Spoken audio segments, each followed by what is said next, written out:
శాతవాహన సేన వింధ్య పర్వతాలను దాటింది. వింధ్యని దాటాడా? ఎలా? మరి సామంతులు ఏం చేస్తున్నారు? శాతకర్ణి సేనలు సౌరాష్ట్రలోకి ప్రవేశించాయి మహారాజా. మామగారు మీరిలా శాతకర్ణి నమ్మి ధైర్యం ఉంటే నడవాలి, లేదా ధైర్యానికి దారివ్వాలి. మన యువరాజు క్షేమంగా తిరిగి రావాలని భగవంతుని ప్రార్థించు.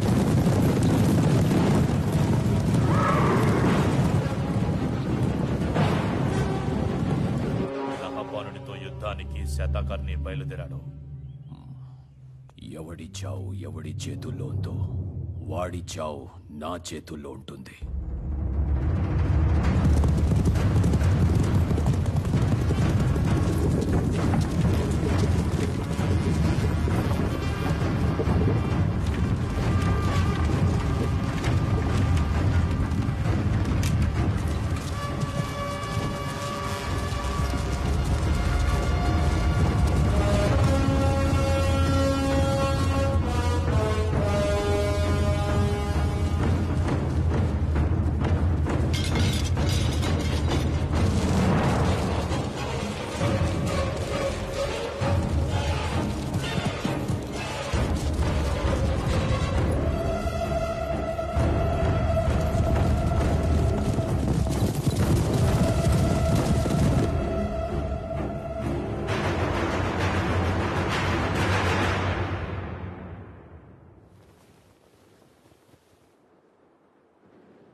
ప్రభు, మీతో కత్తి కలిపేందుకే కాదు, మాట కలిపేందుకైనా సమవుజ్జీ కావాలి. వారు భృత్యులు, మేమున్నాం కదా.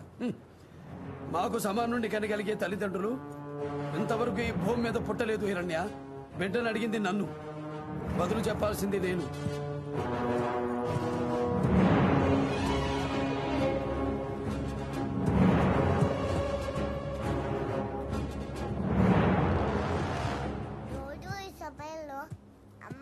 కథలు చెప్తుంది, మీరు చెప్పరు.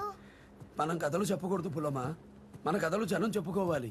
పోనీ నేను చెప్పనా? బాగుంటుంది. చెప్పు. అనగనగా ఒక రాజు ఉన్నాడంట. ఆ రాజు ఏరుగులు కొడుకులంట.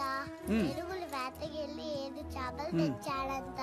వాటిని ఎండలో పెడితే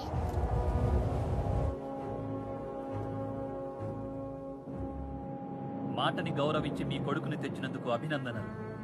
నేను నహాపణ చక్రవర్తి అల్లుండైన వృషభదత్తుణ్ణి. కొడుకుతో పాటు కరవాలాన్ని కూడా మా ప్రభు పాదాల చెంత నుంచి తల వంచి తరలిపోయింది. బాగుంది.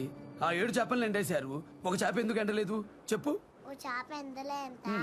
చపా చేప నువ్వు ఎందుకు ఎండలేదు అంటే, శాతకర్ణి, ఇది పిల్లాట కాదు, షహరాట సేనతో జలగాట. ఇది శత్రువుల నెత్తురుతో కట్టిన క్షత్రపకోట. గోడ నీడని కూడా నువ్వు తాకలేవు. తర్వాత చెప్పు. ఓ చేప ఎండలే ఎంత? చపా చేప నువ్వు ఎందుకు ఎండలేదు అంటే, నాకు గడ్డిమ పడ్డం వచ్చు. శాతకర్ణి, నీ తండ్రి పాలనలో ముక్కలు ముక్కలైన నీ శాతవాహన సామ్రాజ్యాన్నడుగు. నా ఉక్కు పిడికిలి బరువు లెక్క చెబుతుంది. అది గతం, నేను భవిష్యత్తు. వేట మొదలు కాకమునిపై కోట వదిలిపో, లేదా పరిగెత్తే మీ ప్రాణాల్ని పరమాత్ముడు కూడా ఆపలేడు. శరణమంటే రక్ష, రణమంటే మరణ భిక్ష. శరణమా రణమా. ఈ కథలో నీతేంటో తెలుసా నాయనా? రాజులు రాజ్యం కోసం కత్తులు పట్టాలి, ధర్మం కోసం తప్పులు పట్టాలి. ఇలా చేపలు కప్పలు పడుతూ కూర్చుంటే చేమలు కూడా లోకమైపోతాము అని. దేశం అడుగున బతికే బడుగు జాతికి ఇంత రోసమా? బడుగు జాతి కాదు, తెలుగు జాతి. అధములం కాదు, ప్రథములం. ఈ విశాల దేశాన్ని భుజాలపై మోస్తున్న పునాదులం, వీరులం, వేద భూమి వేరులం. హిరణ్య, ఫేరీలు! ఏయ్ శాతకర్ణి, నీ కొడుకు తల నరికి ఆ శిరోఖండం మీద కాలు మోపి సింహాసనాన్ని అధిష్ఠిస్తా. దేక్, నా కొడుకు తల కాదు కదా, 3 సముద్రాల నీరు తాగి ముందు కురుకుతున్న నా గుర్రపు గిట్ట కట్టిన మట్టిని కూడా ముట్టలేవు. కోట బద్దలు కొట్టుకుని వస్తున్నా. తస్మాత్ కోటి క్షేపణంలో సాటి శాతకర్ణి సేనలారా, ఏరులై పోటెత్తండి. ఆయుధాలకు ఆర్తనాదాలు వినపడకూడదు. శత్రువుల మృత్యు తప్ప మరి ఏదీ కనపడకూడదు. వృషభదత్త,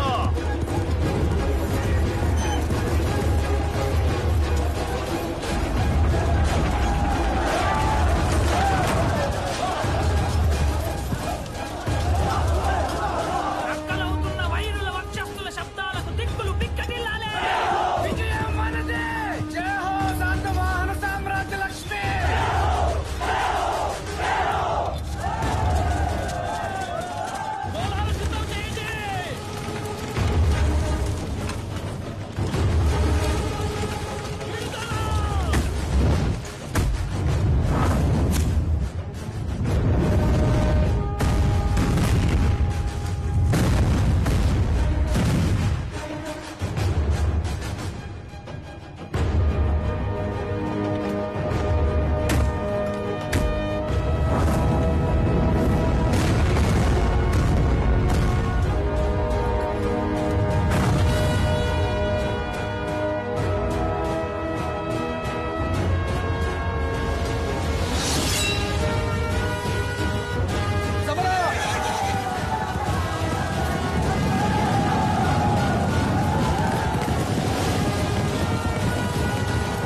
భీమసేన. ప్రభు గోడ చేరడం చాలా కష్టంగా ఉంది. ఇప్పటికే మనం సగం వారాలు కోల్పోయాం.